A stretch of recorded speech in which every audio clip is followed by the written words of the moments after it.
कहते हैं लैला को उसके पिता कहीं दूर ले जा रहे थे। वैसे सारी प्रेम कहानियों में प्रेमियों से पिता बहुत ही डरते हैं। मजनू को खबर मिली तो वह भी भागा हुआ गया। एक गांव में लैला के पिता का पड़ाव पड़ा हुआ था। वहाँ पर रुके हुए थे। राह के एक किनारे छिप छिप कर मजनू उन्हें देख रहा था।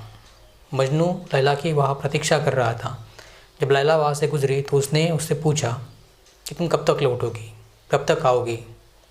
लैला तो कुछ बोल ना सकी क्योंकि उसके साथ उसके पिता थे।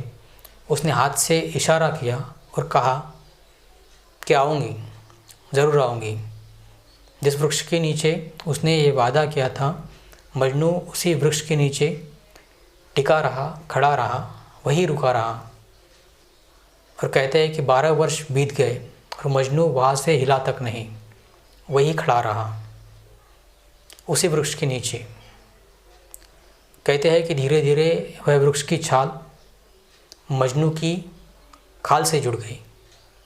उस वृक्ष का रस मजनू के प्राणों और शरीरों में बहने लगा। कहते हैं उसके हाथ और पैर से भी शाखाएं निकल गई और पत्ते भी निकल गए।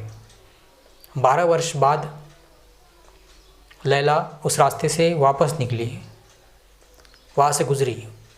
तब उसने वहाँ के लोगों से पूछा कि एक मजनू हुआ करता था, एक युवक था, वह दिखाई नहीं पड़ता, क्या आपने कहीं देखा है? लोगों ने कहा, कैसा मजनू? 12 साल पहले हुआ करता था। 12 साल से तो वह दिखाई तक नहीं दिया इस गांव में। लेकिन कभी कभी रात के सन्नाटे में इस जंगल से आवाज़ आती है, लैला लैला लैला। जंगल से आवाज़ें आती है। लेकिन आदमी बताता है कि हम दिन में इस जंगल में आते हैं, वहाँ कोई नहीं दिखाई पड़ता। उस जंगल में कभी कोई आदमी दिखाई भी नहीं पड़ता। लेकिन कभी कभी उस जंगल से ऐसी आवाज़ें आती रहती है। लोग इस आवाज़ों से अब डरने भी लगे थे। एक वृक्ष के नीचे ऐसा मालूम पड़ता है कि जैसे कोई है और कोई है भी नहीं। और कभी कभी वहाँ से एकदम आवाज़ आने लगती है, लैला लैला लैला। लोग बताते हैं।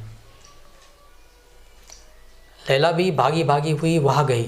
वहाँ तो कोई मजनू दिखाई नहीं पड़ रहा था, लेकिन एक वृक्ष से आवाज़ आ रही थी। वह उस वृक्ष के पास गई। मजनू अब वहाँ नहीं था, वह वृक्ष ही हो गया था। लेकिन उस वृक्ष से आवाज़ आती थी, लैला लैला लैला। वह सिर पीट पीट कर उस वृक्ष पर रोने लगी और कहने लगी, पागल, तो वृक्ष से हट क्यों नहीं गया? वह वृक्ष कहने लगा, प्रतीक्षा कहीं हटती है?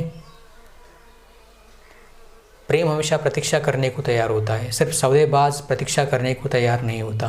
वह कहता है जल्दी निपटाइए। प्रेम तो प्रतीक्षा करने को ज़रूर राजी होता है, अनंत काल तक, चाहे कितना भी वक्त लगे। तो ये कहानी हमें बताती है कि प्रेम में हमेशा प्रतीक्षा होती है, इंतज़ार होता है।